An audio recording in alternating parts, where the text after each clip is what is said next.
কুয়েতে মার্কিন দূতাবাস ও সৌদি আরবে আরামকো তেল শোধনাগারে ইরানের হামলা, 3টি মার্কিন যুদ্ধবিমান বিধ্বস্ত।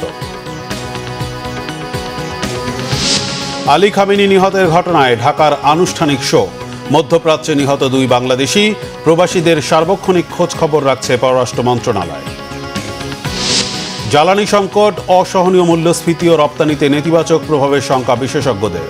সংকট হবে না, তবে ব্যয় বাড়তে পারে, আভাস বাণিজ্যমন্ত্রী। গণপরিবহন নিয়ে প্রধানমন্ত্রীর একাধিক পরিকল্পনা, মনোরেল বাস্তবায়নের সম্ভাবনা যাচাইয়ের নির্দেশ। ভুয়া মুক্তিযোদ্ধাদের নাম বাতিল ও সুবিধা ফিরিয়ে নেওয়া হবে। দেখছিলেন ক্রাউন সিমেন্ট সংবাদ শিরোনাম। সর্বোচ্চ নেতা আয়াতুল্লাহ আলী খামেনিকে হত্যার প্রতিশোধ নিতে এবার সৌদি আরবে বিশ্বের সর্ববৃহৎ তেল শোধনাগারে ড্রোন হামলা চালিয়েছে ইরান। একই সময় হামলা হয়েছে কাতারের বিদ্যুৎ ও জ্বালানি কেন্দ্রেও। এরপরই গ্যাস উৎপাদন বন্ধ করে দিয়েছে কাতার। ফলে বিশ্বজুড়ে বেড়ে গেছে তেলের দাম 12 ভাগ ও গ্যাসের 50 ভাগ। এছাড়া কুয়েতে মার্কিন দূতাবাসে হামলা আর মার্কিন বাহিনীর একাধিক F-15 যুদ্ধবিমান বিধ্বস্তের খবর পাওয়া গেছে। আলী খামেনিকে হত্যার 3য় দিনেও প্রধান শত্রু ইসরায়েলকে লক্ষ্য করে প্রতিশোধমূলক হামলা জারি রেখেছে ইরান। হামলা অব্যাহত আছে যুক্তরাষ্ট্রের ঘাঁটিতে থাকা প্রতিবেশী আরব রাষ্ট্রগুলোয়। হামলা হয়েছে কুয়েতে মার্কিন দূতাবাসে। সোমবার কুয়েত সিটিতে মার্কিন দূতাবাস থেকে আগুন আর ধোঁয়া উঠতে দেখা যায়। একই দিন কুয়েতে মার্কিন যুদ্ধবিমান F-15 স্ট্রাইক ঈগল বিধ্বস্ত হয়েছে। নিরাপদে বের হয়েছে 6 জন পাইলট। ইরানের বিপ্লবী গার্ড একে নিজেদের সফলতা দাবি করলেও যুক্তরাষ্ট্রের দাবি ভুল বোঝাবুঝির কারণে বিমানগুলো বিধ্বস্ত হয়েছে। অন্তত 3টি যুদ্ধবিমান আকাশ প্রতিরক্ষা ব্যবস্থার আঘাতে বিধ্বস্তের খবর স্বীকার করেছে কুয়েত। তবে সৌদি আরবে আরামকোর তেল শোধনাগারে ড্রোন হামলা চালিয়েছে ইরান। আগুন নিয়ন্ত্রণের জন্য রাস্তানুরা শোধনাগারের কার্যক্রম দীর্ঘ সময় বন্ধ রাখা হয়। কাতারের জ্বালানি খাত লক্ষ্য করেও 2টি ড্রোন হামলা হয়েছে। এ তথ্য নিশ্চিত করেছে দেশটির প্রতিরক্ষা মন্ত্রণালয়। হামলা হয়েছে ওমানের জ্বালানিবাহী জাহাজে। মাস্কাট উপকূল থেকে 52 নটিক্যাল মাইল দূরবর্তী স্থানে বিস্ফোরকবাহী নৌযানের এই হামলায় অন্তত 1 জন নিহত হয়েছে। এদিকে 3য় দিনের মতো ইরান লক্ষ্য করে চলছে মার্কিন ও ইসরায়েলি বাহিনীর তীব্র হামলা। এরই মধ্যে ইরানে 1000-এরও বেশি লক্ষ্যবস্তুতে আঘাত এনেছে তারা। এতে ইরানের 550-রও বেশি নাগরিকের মৃত্যুর খবর দিয়েছে রেড ক্রস। ক্ষতিগ্রস্ত হয়েছে রেডিও, টেলিভিশন ও বেশ কয়েকটি হাসপাতাল ভবন। এছাড়া লেবাননের রাজধানী বৈরুত সহ আশপাশের শহরগুলোতে বিমান হামলা চালিয়ে 31 লেবানিজ নাগরিককে হত্যা করেছে ইসরায়েল। এমন পরিস্থিতিতে যুদ্ধবন্ধে মার্কিন প্রেসিডেন্ট ডোনাল্ড ট্রাম্পের আলোচনার প্রস্তাব নাকচ করে দিয়েছে ইরান। আর ইরানে হামলা প্রায় 1 মাস স্থায়ী হওয়ার পূর্বাভাস দিয়েছেন প্রেসিডেন্ট ট্রাম্প। শহীদ আরাফাতের ডেস্ক রিপোর্ট। সময় গড়ানোর সাথে সাথে জটিল হচ্ছে মধ্যপ্রাচ্যের যুদ্ধ পরিস্থিতি। ইসরায়েল ও যুক্তরাষ্ট্রের সাথে ইরানের রক্তক্ষয়ী যুদ্ধে এবার যোগ দিয়েছে ইরান সমর্থিত লেবাননের হিজবুল্লাহ গোষ্ঠী। ইরানের সর্বোচ্চ নেতা আয়াতুল্লাহ আলী খামেনি হত্যার প্রতিশোধ নিতে সোমবার ভোর হওয়ার আগে ইসরায়েলের হাইফা শহর লক্ষ্য করে মিসাইল হামলা চালায় হিজবুল্লাহ যোদ্ধারা। জবাবে লেবাননের রাজধানী বৈরুত সহ আশেপাশের শহরগুলোতে রকেট হামলা চালায় ইসরায়েল। চলছে 2 পক্ষের পাল্টাপাল্টি হামলা। লক্ষ্য অর্জন না হওয়া পর্যন্ত ইরানে হামলা অব্যাহত রাখার ঘোষণা দিয়েছেন মার্কিন প্রেসিডেন্ট ডোনাল্ড ট্রাম্প। সব হিসাব কষে রবিবার ডেইলি মেলকে সাক্ষাৎকারে ট্রাম্পের লক্ষ্য অর্জনে 1 মাসের সময় বেঁধে দেন। বেশ কয়েকজন মার্কিন সেনা নিহত হওয়ার ঘটনায় ইরান জুড়ে অন্তত 1000 লক্ষ্যবস্তুতে হামলা চালিয়েছে ওয়াশিংটন। সোমবার ভোর না হতেই ইরানের রাজধানী সহ বিভিন্ন স্থানে আরেক দফা হামলা শুরু করে ইসরায়েল। এর মধ্যে উচ্চ পর্যায়ের অর্ধশতাধিক নেতাসহ শত শত নাগরিক নিহত হয়েছে। ক্ষতিগ্রস্ত হয়েছে জাতীয় বেতার ও টেলিভিশন সহ একাধিক হাসপাতাল ও পুলিশ ভবন। ইরানের বিপ্লবী গার্ডের সদর দপ্তর গুড়িয়ে দেওয়ার দাবি তুলেছে যুক্তরাষ্ট্র। মধ্যপ্রাচ্যে নিজেদের ও মিত্র দেশগুলোর স্বার্থ রক্ষায় ইরানের বিরুদ্ধে সামরিক ব্যবস্থা নেওয়ার হুঁশিয়ারি দিয়েছে ফ্রান্স, জার্মানি ও যুক্তরাজ্য। এক যৌথ বিবৃতিতে ইউরোপের নেতারা বলেন, মধ্যপ্রাচ্যে ইরানের হামলায় তারা শঙ্কিত। আঞ্চলিক মিত্রদের রক্ষায় প্রয়োজনীয় সহায়তা দিতে তারা প্রস্তুত। যদিও ইরানে হামলায় যোগ দিচ্ছে না অস্ট্রেলিয়া। এতে মধ্যপ্রাচ্যে যুদ্ধ পরিস্থিতি আরও বিস্তৃত হওয়ার শঙ্কা করছেন বিশ্লেষকরা। Shahid Arafat, Bangla vision news desk. ইরানের সর্বোচ্চ ধর্মীয় নেতা খামেনির মৃত্যুতে আনুষ্ঠানিক শোক প্রকাশ করেছে বাংলাদেশ। পররাষ্ট্র মন্ত্রণালয় আজ এক বিবৃতিতে এই অবস্থান জানায়। মন্ত্রণালয়ের আরেক বিবৃতিতে জানানো হয়, এখন পর্যন্ত ইরান যুদ্ধে মধ্যপ্রাচ্যে 2 জন বাংলাদেশি নিহত এবং 7 জন আহত হয়েছে। এদিকে চলমান পরিস্থিতিতে করণীয় ঠিক করতে সোমবার দুপুরে পররাষ্ট্র মন্ত্রণালয় পররাষ্ট্র, প্রবাসী কল্যাণ, বেসামরিক বিমান চলাচল এবং স্বরাষ্ট্র মন্ত্রণালয়ের সমন্বিত জরুরি বৈঠক হয়েছে। বৈঠকের পর প্রবাসী কল্যাণ মন্ত্রী আরিফুল হক চৌধুরী জানিয়েছেন, প্রতিনিয়ত মন্ত্রণালয়ের পক্ষ থেকে মধ্যপ্রাচ্যে সংশ্লিষ্ট দেশের রাষ্ট্রদূতদের সাথে যোগাযোগ করা হচ্ছে। আর যাদের ভিসার মেয়াদ বা অন্য সমস্যা হচ্ছে সেগুলো সমাধানে একটি সেল গঠন করা হয়েছে। অন্যদিকে প্রধানমন্ত্রীর পররাষ্ট্র বিষয়ক উপদেষ্টা হুমায়ুন কবির বলেছেন, মধ্যপ্রাচ্যে প্রবাসীদের জন্য সম্ভাব্য যা করার সেটাই সরকার করবে। ক্রাইসিস বেশি হলে বাংলাদেশিদের দ্রুত ফিরিয়ে আনার ব্যবস্থা নেওয়া হবে। মধ্যপ্রাচ্যে সৃষ্ট যুদ্ধ পরিস্থিতির কারণে ২৮ ফেব্রুয়ারি বিকেল থেকে ইরান, ইরাক, কুয়েত, সংযুক্ত আরব আমিরাত, বাহরাইন, কাতার ও জর্ডান তাদের আকাশসীমা সাময়িকভাবে বন্ধ ঘোষণা করে। এর সরাসরি প্রভাব পড়েছে বাংলাদেশে। বহু ফ্লাইট বাতিল হওয়ায় বিপাকে পড়েছে ওইসব রুটের যাত্রীরা। শুভ মাহফুজের রিপোর্ট। একদিকে মধ্যপ্রাচ্যে যুদ্ধের দামামা, অন্যদিকে আকাশপথের স্থবিরতা। গেল ২৮ ফেব্রুয়ারি শনিবার থেকে সোমবার দুপুর পর্যন্ত বাংলাদেশ থেকে বিভিন্ন এয়ারলাইন্সের মোট ১০২টি ফ্লাইট বাতিল করা হয়েছে। এর মধ্যে শনিবার ২৩টি, রবিবার ৪০টি এবং সোমবার দুপুর পর্যন্ত ৩৯টি ফ্লাইট বাতিল হয়েছে। এতে চরম ভোগান্তিতে পড়েছেন যাত্রীরা। ফ্লাইট বন্ধ হয়ে গেছে, এখন কালকে তো বন্ধ হয়ে গেছে, এখনও চালু হয় নাই। এজেন্সির কাছে ফোন দিছিলাম, সে বললো যে অপেক্ষা করো, যদি তারা একটা ডেট দেয় সেই ডেটে আবার যেতে পারবা। পরশু দিন এটা আবার আজকে আমরা রিশিডিউল করে দেন আজকে আবার আসছি। সৌদি আরবে যাইতে আসছি, কিন্তু এখন আমার ফ্লাইট ক্যান্সেল হয়ে গেছে। ফ্লাইট হলো 2:25 ছিল, এখন আইসে দেখি ফ্লাইট ক্যান্সেল দিয়ে দিছে। আমার ফ্লাইট ছিল আজকে 4:25, ঠিক আছে। তো ভিতরে গেলাম, ভিতরে যাওয়ার পর আমাকে বলছিল যে তোমার ফ্লাইট ক্যান্সেল। তো বলতেছে যে ইন্ডিয়া যাওয়া যাবে, কিন্তু ওখান থেকে আর ওই বিমানে উঠে বেরোয়, মানে বন্ধ, ইন্ডিয়া থেকে আর ছাড়া হবে না বিমান। এজেন্সিগুলো থেকে সঠিক তথ্য না পেয়ে অনেকেই বিমানবন্দরে এসে দুর্ভোগে পড়েন। ফ্লাইট কবে চালু হবে সে সম্পর্কেও সুনির্দিষ্ট কোনো তথ্য না পাওয়ায় হতাশা প্রকাশ করেছেন অনেকেই। আমার ফ্লাইট দুইবার বাতিল হয়েছে। একবার কুয়েত ট্রানজিট দিয়েছিল, ওখান থেকে জেদ্দায়, আর দ্বিতীয়বার যখন টিকিট দিয়েছে, ইন্ডো বাংলায় টিকিট দিয়েছে, ওরা আমাকে 11:30 বাজে ইনফর্ম করছে যে ওটা দিল্লি পর্যন্ত যাবে, দিল্লি থেকে যে ফ্লাইট যাবে ট্রানজিট করে, ফ্লাইট আর যাচ্ছে না। যেখান থেকে টিকিট কাটছিলাম ওখান থেকে বলছে তোমরা এখানে যাও, গেলে পরে বুঝতে পারবে। সঠিক কোনো তথ্য তারা দেয় নাই। ট্রাভেল এজেন্সির সাথে আমি কল দিলাম, ট্রাভেল এজেন্সি তো কথা বলে নাই, এখনও আমার কল রিসিভ করে নাই। কল রিসিভ করলে বলতে পারবো যে ট্রাভেল এজেন্সি কি বলে। ট্রাভেল এজেন্সি আমার গতকালকে বলছে যে ফ্লাইট ওকে আছে। ইরানের সঙ্গে মার্কিন ইসরায়েলি যুদ্ধের প্রভাবে এরই মধ্যে বিপাকে পড়েছে মধ্যপ্রাচ্যে থাকা বিপুল সংখ্যক প্রবাসী বাংলাদেশি। শিগগিরই এই সংকটের অবসান মিলবে কিনা তা নিয়েও শঙ্কায় সবাই। Shubho Mahfuz, Bangla vision, Dhaka. Iran Israel যুদ্ধের প্রভাবে বিশ্বজুড়ে জ্বালানি দুষ্প্রাপ্য হয়ে উঠতে পারে এমন শঙ্কা করছেন বিশেষজ্ঞরা। যুদ্ধ দীর্ঘস্থায়ী হলে বিপদ বেড়ে জ্বালানি দুর্ভিক্ষে রূপ নেওয়ার আশঙ্কা তাদের। তবে অর্থনীতিবিদরা বলছেন, যুদ্ধের অজুহাতে এখনই দেশে ভোক্তা পর্যায়ে জ্বালানির দাম বৃদ্ধির সুযোগ নেই। তবে হরমুজ প্রণালী দীর্ঘদিন বন্ধ থাকলে জ্বালানির দামে অস্থিরতার পাশাপাশি দ্রব্যমূল্য অসহনীয় হওয়া এবং রপ্তানিতে নেতিবাচক প্রভাব পড়বে। আরও জানাচ্ছেন জিয়াউল হক সবুজ। ইরান ইসরায়েল যুদ্ধ শুরুর পর থেকেই আলোচনায় হরমুজ প্রণালী। কারণ সমুদ্র পথে পরিবাহিত বিশ্বের মোট তেলের 1/5 পরিবাহিত হয় এই প্রণালী দিয়ে। এ পথ দিয়েই প্রতিদিন গড়ে প্রায় 2 কোটি ব্যারেল অপরিশোধিত তেল নেওয়া হয় বিভিন্ন দেশে।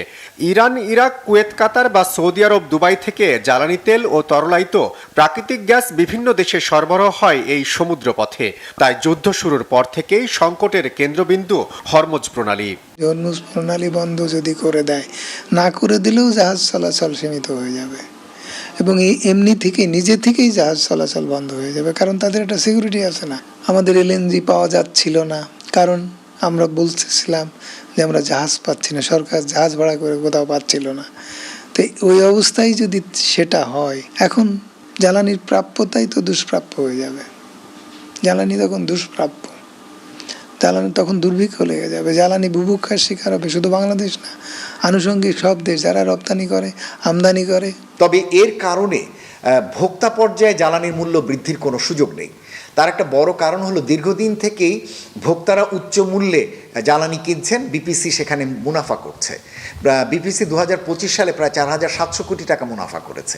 সুতরাং এরকম একটি বাড়তি মুনাফার জায়গায় তাকে নতুন করে এই যুদ্ধের অজুহাত দেখিয়ে যাতে ভোক্তার উপরে বাড়তি মূল্য না বাড়ানো হয়, সেটি আমরা সরকারের কাছ থেকে প্রত্যাশা করব।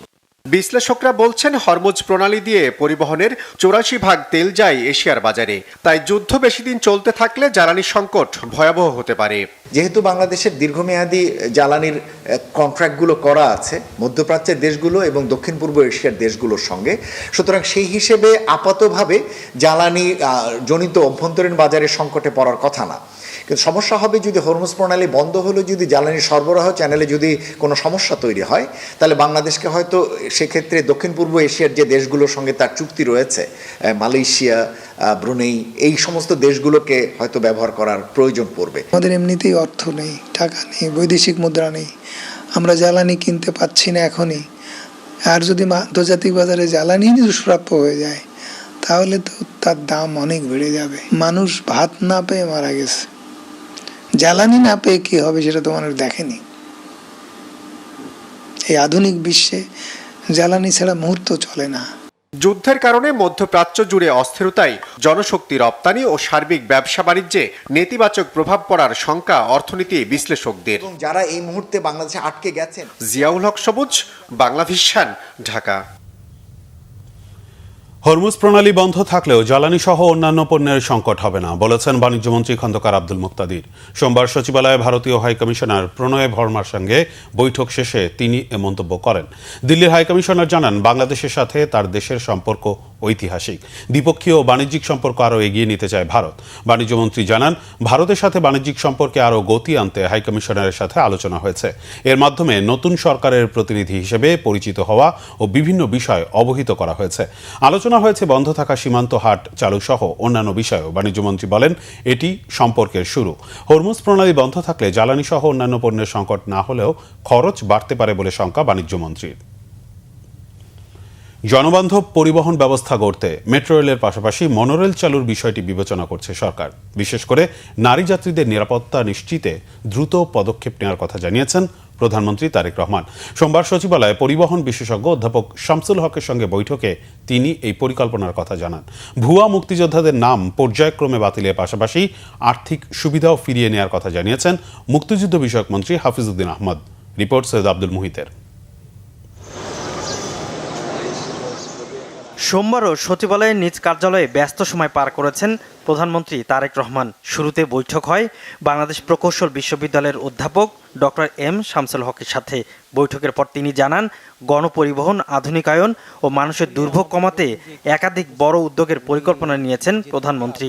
মহিলাদের জন্য আবেদন সৃষ্টিকারী এবং সিকিউর গণপরিবহনের বাস মহিলারাই চালাবে এবং সবচেয়ে বড় আগ্রহটা দেখলাম, খুব ভালো লেগেছে, তিনি ইলেকট্রিফিকেশন বাস দিয়ে আরম্ভ করতে চাচ্ছেন। ঢাকার যতগুলি গুরুত্বপূর্ণ গণপরিবহন সম্পর্কিত বড় বিনিয়োগ না, কম বিনিয়োগে বেশি মানুষকে কাভারেজ দেওয়া, এটার প্রতি ওনার আগ্রহ। ঢাকাকে ডিসেন্ট্রালাইজ, যেটা অন্যান্য সরকারও বলেছে, আমার মনে হয় উনি আন্তরিকতার সাথে বলছেন এবং বিস্তৃতিটা এমন বললেন, ওয়াই নট চিটাগং থেকে এখানে এসে অফিস করবে। পরে প্রধানমন্ত্রীর সাথে বৈঠকের পর মুক্তিযুদ্ধ বিষয়ক মন্ত্রী অবসরপ্রাপ্ত মেজর হাফিজউদ্দিন আহমদ জানান, জুলাই যোদ্ধা ও শহীদ জুলাই পরিবারগুলোর আর্থিক অনুদান ও পুনর্বাসনের নির্দেশ দিয়েছেন প্রধানমন্ত্রী। ভুয়া মুক্তিযোদ্ধাদের বিষয়ে সরকারের করণীয় সম্পর্কেও জানানো হয়েছে। তাদের পুনর্বাসনের ব্যাপারে তিনি উদ্বিগ্ন এবং সে ব্যাপারে আমাদের যেসব স্কিম রয়েছে সেগুলোর ব্যাপারে আমরা তাদেরকে প্রধানমন্ত্রীকে ব্রিফ করেছি। মুক্তিযুদ্ধের সময় মুক্তিযোদ্ধার সংখ্যা ছিল 1 লাখ, পরবর্তীতে এখন হয়ে গেছে 2.5 লাখ। তো বিরাট সংখ্যক এরা ভুয়া মুক্তিযোদ্ধা। এমনকি বিগত সরকারের সময় 16 জন সচিব ভুয়া মুক্তিযোদ্ধা বলে প্রমাণিত হয়েছে এবং তাদের মুক্তিযোদ্ধা ভাতা ক্যান্সেল করে দেওয়া হয়েছে। ইতিমধ্যে 300 ভুয়া মুক্তিযোদ্ধাকে তারা বাদ দিয়েছে এবং এটা কনস্ট্যান্ট প্রসেস রয়েছে এবং আমরা আশা করি যে মুক্তিযুদ্ধে যা কিছু বেনিফিট বা বেনিফিশিয়ারি যারা আছে এটা যাতে প্রকৃত মুক্তিযোদ্ধারা পায়, ভুয়া মুক্তিযোদ্ধাদের নাম ধীরে ধীরে পর্যায়ক্রমে আমরা বাদ দিয়ে দেব। এদিকে প্রধানমন্ত্রী তারেক রহমানের সাথে বৈঠক করে শিক্ষা প্রতিমন্ত্রী জানান, গ্রহণযোগ্য ও গ্লোবাল স্ট্যান্ডার্ড অনুযায়ী ঢাকা বিশ্ববিদ্যালয়ের ভিসি নিয়োগ দিতে পরামর্শ দিয়েছেন প্রধানমন্ত্রী। যে পদত্যাগপত্র উনি জমা দিয়েছেন এবং মন্ত্রণালয় থেকে সেটা নিয়ে যে অফিসিয়াল ডিসিশন এসছে সেটাতে উনি একটা পার্টিকুলার তারিখ পর্যন্ত কন্টিনিউ করবেন till office is handed over. মাননীয় প্রধানমন্ত্রী এটা নিয়ে জানতে চেয়েছেন বেস্ট প্রসিডিওর্স কি, গ্লোবাল বেস্ট প্র্যাকটিসেস কি এত বড় এত প্রসিদ্ধ বিশ্ববিদ্যালয়ের ভিসি হবার জন্য, এবং সেই সব তথ্য আমরা মাননীয় প্রধানমন্ত্রীর ডেস্কেও পৌঁছাচ্ছি। 7 কলেজের বিষয়টি মীমাংসিত, এ বিষয়ে সবার সম্মতির কথাও জানান শিক্ষা প্রতিমন্ত্রী ববি হাজ্জাজ। সৈয়দ আব্দুল মুহিত, বাংলা ভিশন, ঢাকা। জুলাই সনদের প্রতি শ্রদ্ধা জানিয়ে বিরোধী দলের কাছে ডেপুটি স্পিকারের নাম চাওয়ার কথা জানিয়েছেন স্বরাষ্ট্রমন্ত্রী সালাউদ্দিন আহমদ। তিনি বলেন, সংবিধানে সংশোধনী এনে সংবিধান সংস্কার পরিষদ গঠন করা যেতে পারে, তবে সংবিধানে নেই এমন কিছু সংসদে উত্থাপন করবে না বিএনপি। রিপোর্ট সৈয়দ আব্দুল মুহিতের। ত্রয়োদশ জাতীয় সংসদ নির্বাচনের পর জুলাই সনদ অনুযায়ী সংবিধান সংস্কার পরিষদের শপথ নেয় জামাত ও এর মিত্ররা। তবে সংবিধানে না থাকার যুক্তিতে শপথ নেননি বিএনপি ও স্বতন্ত্র সংসদ সদস্যরা। এরপর থেকেই রাজনৈতিক বিতর্ক সংবিধান সংস্কার পরিষদ নিয়ে। বিরোধী দল থেকে অভিযোগ, বিএনপি জুলাই সনদ ভঙ্গ করেছে। সচিবালয়ে এই বিতর্কের ব্যাখ্যা দেন স্বরাষ্ট্রমন্ত্রী।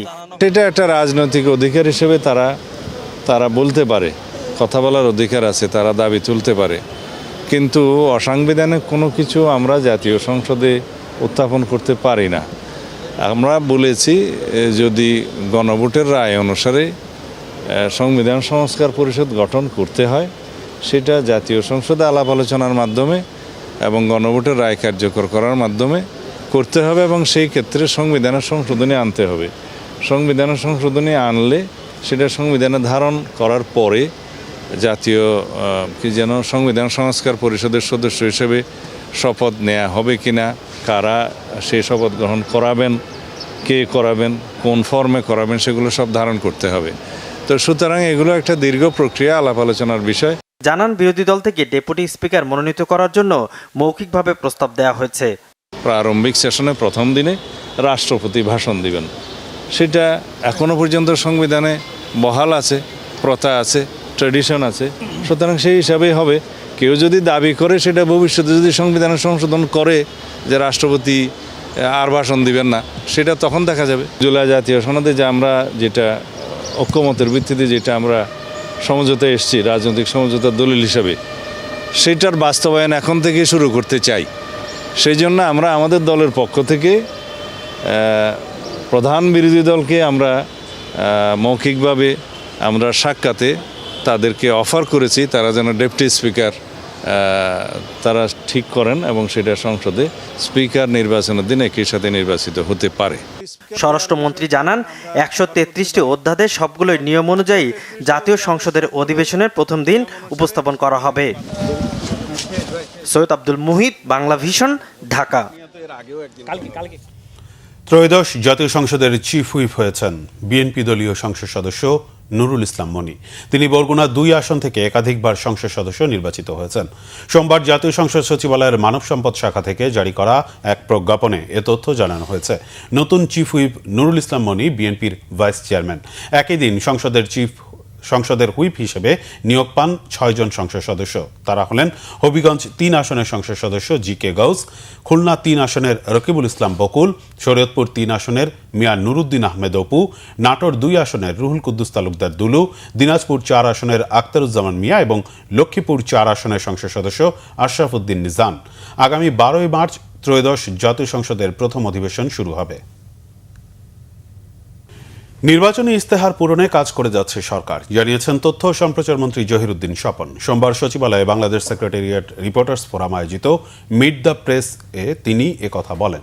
তথ্যমন্ত্রী বলেন, এরই মধ্যে কৃষি ঋণ মওকুফ করা হয়েছে, ফ্যামিলি কার্ড ও কৃষি কার্ডের কাজ এগিয়ে নেওয়া হচ্ছে।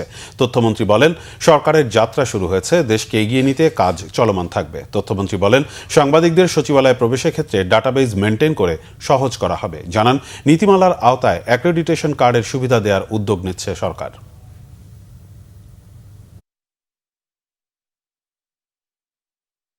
যে নীতিমালার ভিত্তিতে এগুলো করা দরকার, সারা দেশেই তো কোনো নীতিমালা চর্চা হয় নাই। আবার আমাদের মাননীয় প্রধানমন্ত্রী সমস্ত বিষয়ে এত বেশি প্রাতিষ্ঠানিকভাবে চলতে চাচ্ছেন যে আমাদেরকে সবসময় খেয়াল রাখতে হচ্ছে যে আমাদের লোকজন কোনো বেনিফিট যাতে না নিতে পারে। ফলে অ্যাক্রিডিটেশনের পুরো ব্যাপারটাকেই আমরা নীতিমালাটাকে আরও অনেক বেশি প্রয়োগযোগ্য করব এবং অবশ্যই এটা আপনাদের সঙ্গে কথাবার্তা বলেই করব এবং যদি এরকম কোনো ব্যত্যয় ঘটে থাকে তাহলে সেখানে আমরা সংশোধন আনব। আর যদি কোথাও দেখা যায় যে অন্যায়ভাবে কেউ বাদ পড়ে গিয়েছে তাকে আমরা নীতিমালার আওতায় অ্যাক্রিডিটেশন কার্ডের সুবিধা দেওয়ার উদ্যোগ নেব।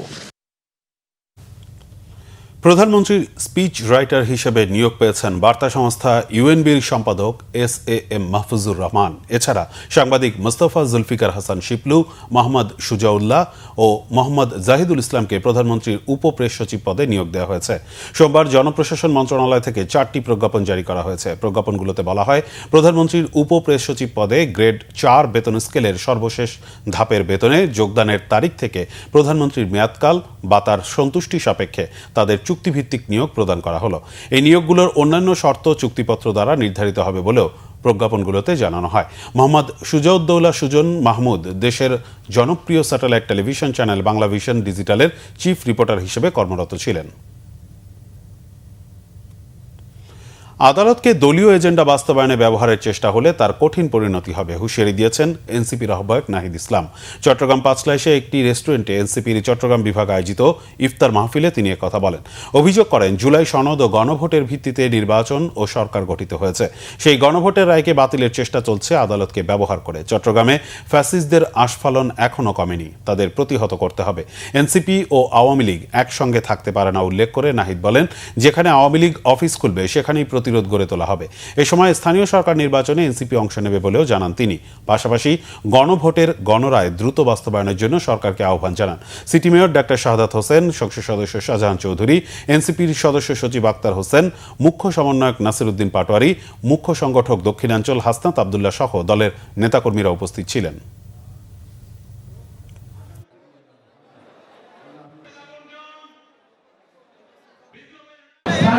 নির্বাচনে জাতীয় নাগরিক পার্টি এনসিপি অংশগ্রহণ করবে, আপনারা সেটার জন্য প্রস্তুতি নেন। গণভোটের রায়কে বাতিল করার জন্য আদালতকে ব্যবহার করার চেষ্টা করা হচ্ছে, আদালতকে আবারও দলীয়করণ করার চেষ্টা করা হচ্ছে।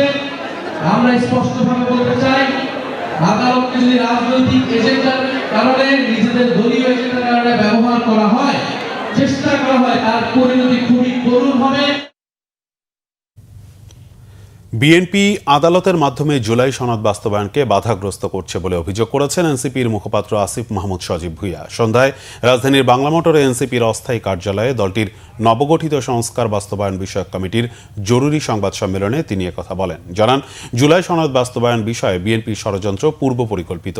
রাজনৈতিক উদ্দেশ্য প্রণোদিত হয়ে গণভোট ও জুলাই সনদ বিষয়ে জনগণের অভিপ্রায়কে আদালতে নিয়ে যাওয়া হচ্ছে বলেও অভিযোগ করেন তিনি। গণভোট, জুলাই সনদ ও সংস্কার পরিষদের বিরুদ্ধে ব্যক্তিগতভাবে রিট পিটিশন করা হলেও বিএনপির আইনজীবীরা দলীয়ভাবে শুনানিতে গণভোটের বিপক্ষে অংশগ্রহণ করেন বলে অভিযোগ করেন এনসিপির মুখপাত্র। বাংলাদেশ সোসাইটি ইনক এর উদ্যোগে নিউ ইয়র্কের জয়া পার্টি হলে ইফতার ও দোয়া মাহফিল এবং কেরাত প্রতিযোগিতা অনুষ্ঠিত হয়। ধর্মীয় ভাবগাম্ভীর্য উৎসবমুখর পরিবেশে রবিবার নিউ ইয়র্কের অনুষ্ঠানে কমিউনিটির বিপুল সংখ্যক নেতৃবৃন্দ, গণ্যমান্য ব্যক্তিবর্গ ও প্রবাসী বাংলাদেশিরা অংশগ্রহণ করেন। অনুষ্ঠানের অন্যতম আকর্ষণ ছিল কেরাত প্রতিযোগিতা। আয়োজকরা জানান, নতুন প্রজন্মকে কুরআনের শিক্ষায় উদ্বুদ্ধ করতেই এই ধরনের আয়োজন করা হয়েছে। ইফতারের পূর্বে বক্তব্য রাখেন সংগঠনের সভাপতি আতাউর রহমান সেলিম ও সাধারণ সম্পাদক মোহাম্মদ আলী সহ সংগঠনের অন্যান্য নেতৃবৃন্দ। বক্তারা রমজানের তাৎপর্য তুলে ধরে পারস্পরিক সম্প্রীতি ও ঐক্য বজায় রাখার আহ্বান জানান। অনুষ্ঠানটিতে আহ্বায়ক ছিলেন কামরুজ্জামান কামরুল। সংবাদ শেষ করব ক্রাউন সিমেন্ট শিরোনামগুলো আরেকবার জানিয়ে। কুয়েতে মার্কিন দূতাবাস ও সৌদি আরবে আরামকো তেল শোধনাগারে ইরানের হামলা, 3টি মার্কিন যুদ্ধবিমান বিধ্বস্ত। আলী খামেনি নিহতের ঘটনায় ঢাকার আনুষ্ঠানিক শোক। মধ্যপ্রাচ্যে নিহত 2 বাংলাদেশি, প্রবাসীদের সার্বক্ষণিক খোঁজ খবর রাখছে পররাষ্ট্র মন্ত্রণালয়। জুলাই জ্বালানি সংকট, অসহনীয় মূল্যস্ফীতি ও রপ্তানিতে নেতিবাচক প্রভাবের শঙ্কা বিশেষজ্ঞদের। সংকট হবে না, তবে ব্যয় বাড়তে পারে, আভাস বাণিজ্যমন্ত্রী। গণপরিবহন নিয়ে প্রধানমন্ত্রীর একাধিক পরিকল্পনা, মনোরেল বাস্তবায়নের সম্ভাবনা যাচাইয়ের নির্দেশ। ভুয়া মুক্তিযোদ্ধাদের নাম বাতিল ও সুবিধা ফিরিয়ে নেওয়া হবে। এই ছিল এখনকার মতো। পরের সংবাদ সকাল 7:30টায় দেখার আমন্ত্রণ রইল। এছাড়া বাংলা ভিশন সংবাদ ও সংবাদ সংশ্লিষ্ট অনুষ্ঠান দেখতে ভিজিট করুন www.bvnews24.com ও facebook.com/banglavisionnews এবং সাবস্ক্রাইব করুন youtube.com/banglavisionnews। ধন্যবাদ।